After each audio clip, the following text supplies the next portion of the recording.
Assalamualaikum warahmatullahi wabarakatuh.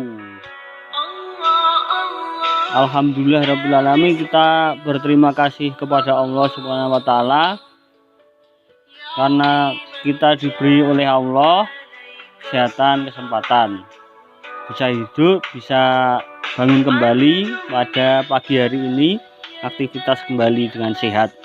Alhamdulillahirrabbilalamin. Salawat salam semoga tetap tercurahkan kepada Nabi Muhammad Shallallahu Alaihi Wasallam. Jamaah YouTuber semuanya, kita sekarang ini akan saya sampaikan yaitu ceramah kebenaran 11 ya. Kebenaran 11.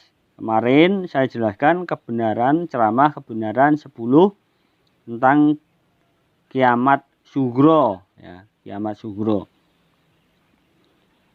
Pada kesempatan hari ini saya akan sampaikan tentang yang kedua, kiamat kubro. Kiamat kubro itu adalah hancurnya semua alam semesta yang diciptakan Allah Subhanahu wa Ta'ala, Tuhan pencipta alam semesta. Semua kembali kepada aslinya, hanya Allah yang ada. Semua makhluk dan ciptaan di alam semesta hancur. Tidak ada yang hidup dan tidak ada yang wujud. Hanya Allah Subhanahu wa Ta'ala saja yang maha pencipta dan wujud atau ada. Jadi dari itulah bahwa hidup ini adalah fata morgana atau bayangan semu. Kehidupan ini tidak ada kecuali diadakan oleh Tuhan yang maha kuasa dan maha bijaksana, yaitu Allah Subhanahu wa Ta'ala. Tidak ada yang bisa menandingi Tuhan, karena buktinya alam ini ya dari dulu seperti ini. Rusak itu karena tangan atau tingkah laku manusia. Kalau ada tandingan Tuhan itu, pasti Tuhan lain akan saingan dan perang, saling menang-menangan. Ada yang kalah dan menang. Tetapi sampai sekarang kita ketahui bahwa makhluk itu ada 5 makhluk hidup ya.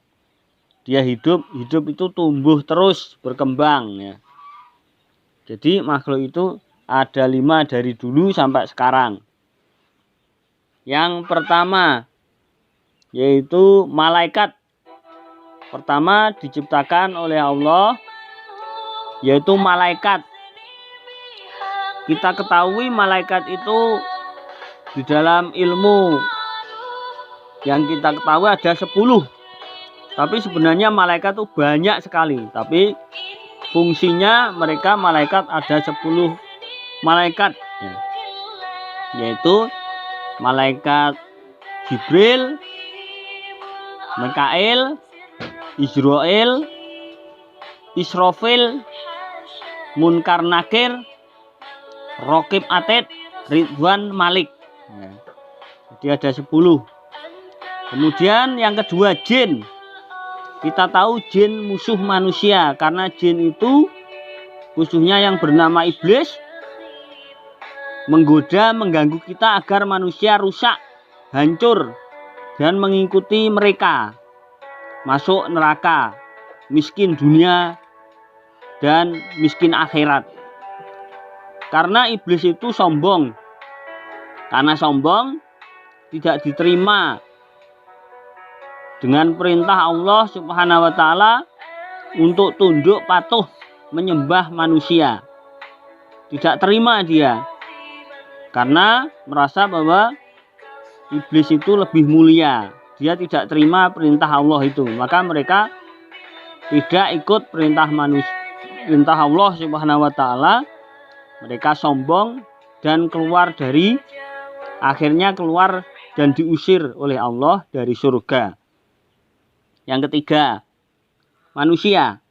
Manusia sebenarnya itu makhluk ada di surga.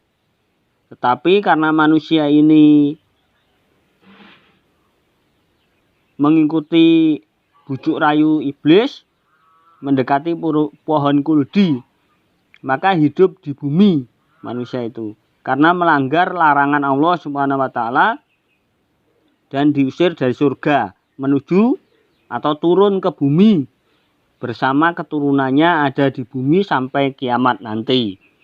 Yang keempat, hewan. Diketahui manusia,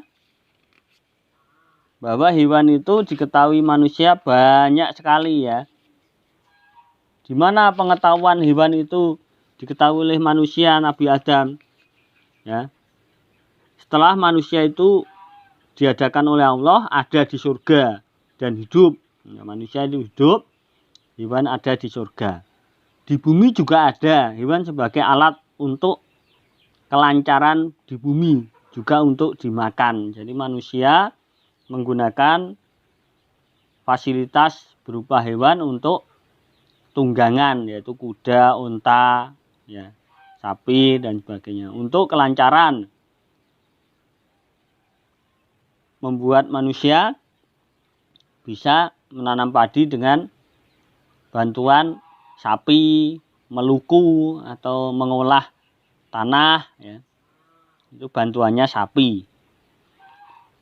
Kemudian yang kelima, tumbuhan.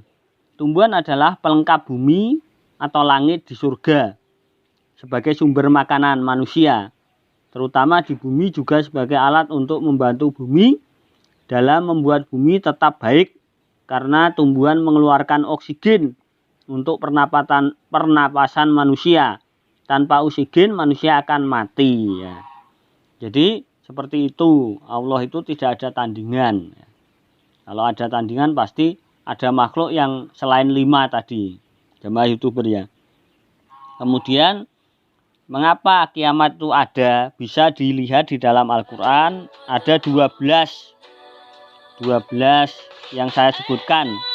Sebenarnya banyak ya.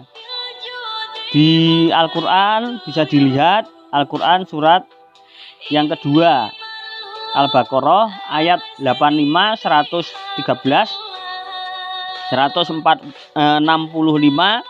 174 dan 212 itu tentang kiamat ya. Kemudian Ali Imran, Al-Quran surat Ali Imran ayat 55, 77, 161, 180, 185 dan 194.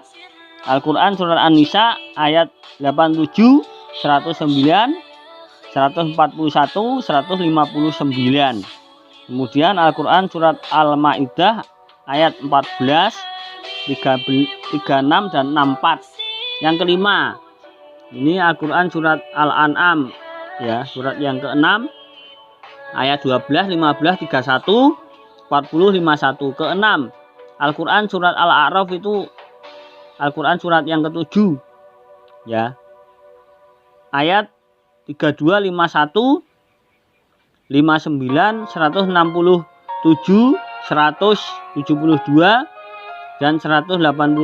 Al-Quran surat Yunus itu Al-Quran surat yang ke-10 ayat 15, 60, 93. Al-Quran surat Hud itu Al-Quran surat yang ke-11 ayat 3, ayat 60, 84, 98 dan 99. Al-Quran surat Yusuf ayat 107.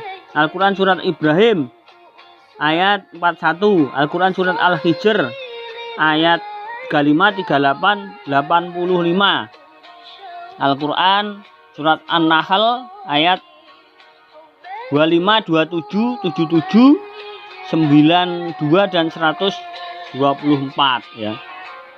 Dan lain-lain masih banyak lagi, bisa dicari sendiri pada internet atau aplikasi Al-Quran ya. Aplikasi Al-Quran ada. Aplikasi Al-Quran itu ada. Pada pencarian klik tulis kiamat, maka akan muncul salah satunya yang bisa saya bacakan tadi tentang kiamat. Kemudian saya akan bacakan satu saja tentang kiamat ya. Satu saja di dalam Al-Quran surat An-Nisa. Al-Quran surat An-Nisa itu surat yang keempat ayat 87 ya. An-Nisa 87. A'udzubillahi minasyaitonirrajim. Bismillahirrahmanirrahim. Allahu la ilaha illa huwa la yajma'annakum ila yaumil qiyamati la raiba fi wa man asdaqu minallahi haditsa. Sadaqallahul adzim.